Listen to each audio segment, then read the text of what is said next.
So, what is the outcome of the meeting between the European leaders and Donald Trump in the White House?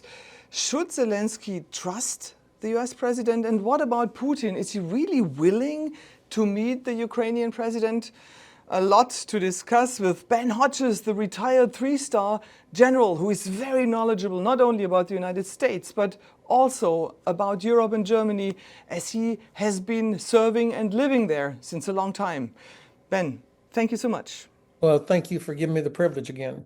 So let's start with the big picture. What do you make of the meeting? Was it a success? I was impressed with how European leaders showed up and in their solidarity around President Zelensky. They all were deferential to President Trump, the host, and all of that. But I think they did it because they felt you don't want to lose Trump, so you want to keep him on side. But the European leaders, they're not confused about who the aggressor is. They absolutely do not trust Putin. They know Putin. And I think increasingly they don't trust President Trump. And so they were there to, I think, protect Zelensky, but also exactly as President Macron said, this is about European security, not just Ukrainian security. And I was impressed with that. Dr. von der Leyen talking about, we got to get these Ukrainian children that were kidnapped back from Russia. There's no reports of Russian children being kidnapped by Ukrainians. Chancellor Merz talking about the need for a ceasefire. Everybody talking about the need for a security guarantee. I was impressed. The outcome seems to be a little vague. I mean, they all made great points. They talked about security guarantees, as you said, about ceasefire. But what really are the specific takes away, other than that European leaders really showed up in an unprecedented force of support of Ukraine in the White House? Well, of course, there are no concrete guarantees because the American president has established a reputation for backing down and not following through any threats of increased pressure on Vladimir Putin. Um, and so talks about security guarantees or we're going to get this done or whatever.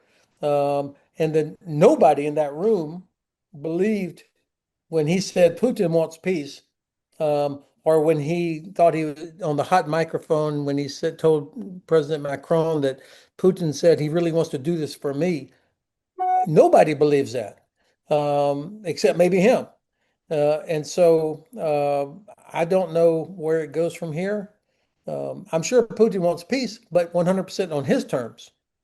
And I think President Zelensky and probably most of the European leaders know that actually the situation on the ground in Ukraine is not as bad as it is kind of portrayed in public. The Russians, I think, and I'm seeing more and more reports that they don't have unlimited time and resources. So I think President Zelensky feels confident that if he continues to get support, that he can continue to defend Ukraine until the Russians culminate. That's interesting because there is one fear that Putin is just, kind of playing it in a way to get more time to move further into Ukrainian territory. But you kind of say the opposite might also be true?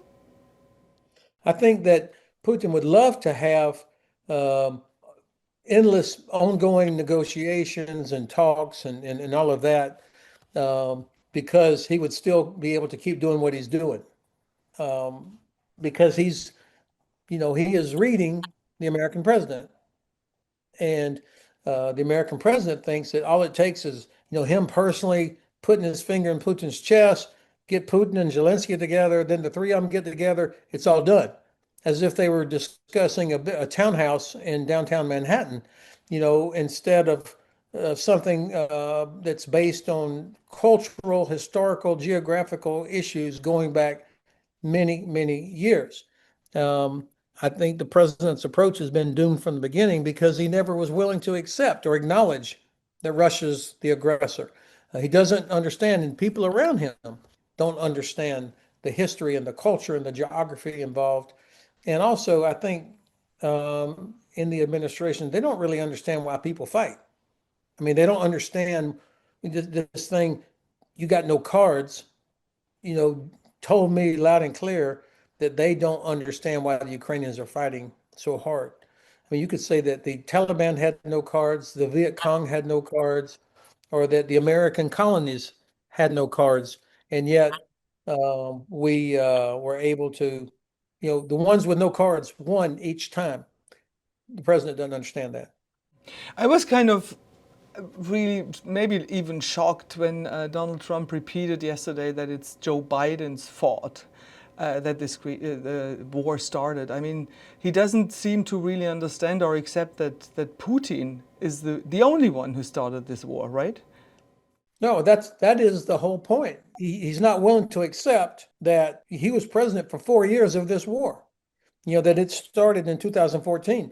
He often brags that, unlike Obama, he gave lethal aid to Ukraine, the javelins. And I think all those heads of government and state sitting around the table with him had to be thinking to themselves, what in the hell is he talking about? Um, so, but of course, they also, as political leaders, they would understand that President Trump has a domestic audience as well, and that that's red meat to his base to constantly blame Biden for anything that goes wrong.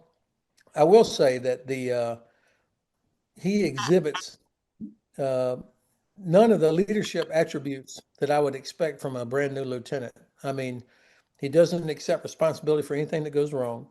He's a constant braggart, talking about I did this, I did this. Nobody wants to be around somebody that does that, and but he feels the need to do that.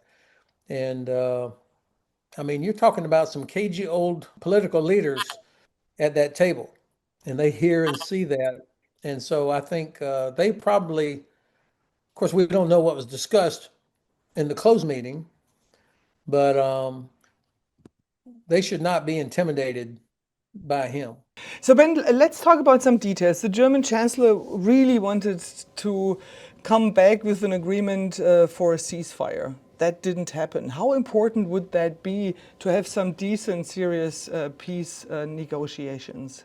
Well, it's interesting, Secretary Rubio has been talking about a ceasefire for months up until, a week ago when Trump says we don't need that. And of course, nobody could name the 6 wars that he supposedly stopped. And he said, we didn't have a ceasefire in any of them. These are ridiculous comparisons, and I don't think he actually stopped. I mean, Modi would disagree that Trump was responsible for stopping anything there. But anyway, I think a ceasefire was the right way to go because nobody trusts Putin. And so why would the Ukrainians negotiate with the Russians about anything that the Russians haven't demonstrated that they can be trusted? And the ceasefire would provide that, would provide proof that Russia is a reliable negotiating partner. Um, and of course, both sides want to, I think, see their own losses stopped, although I think the Russians don't care so much about the losses of troops that they're suffering.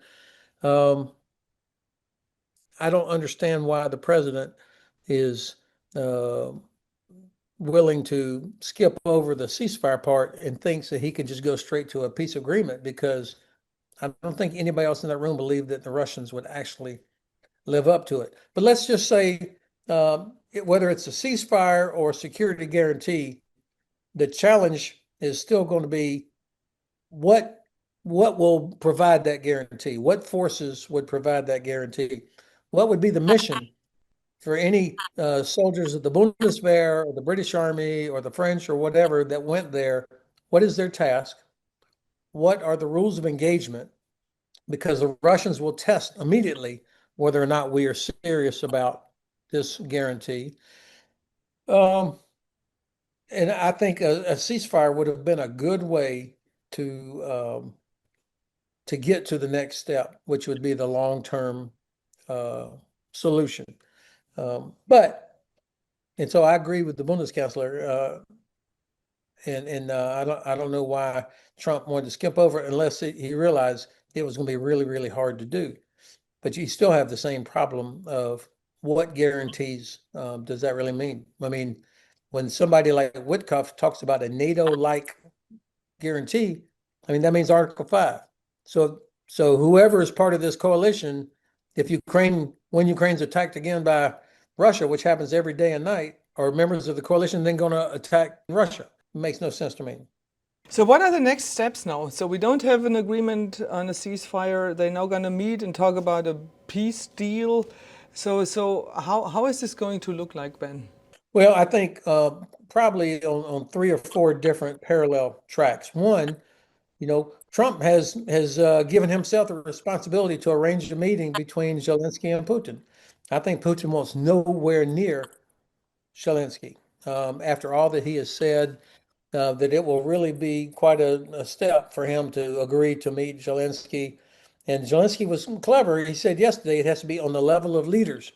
So Zelensky's not going to meet with Lavrov or Medvedev or some other deputy dog. It's got to be Augenhura, the same with each other. Um, I think that's one track.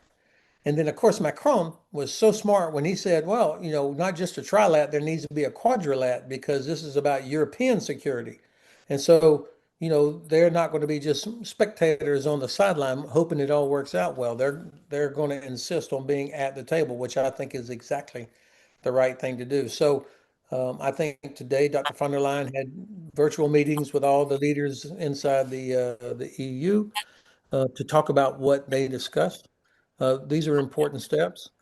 Um, and then the third thing is I hope that Germany and others will continue their investment in Ukraine's defense industry, providing things that are needed, whether or not the U.S. does that.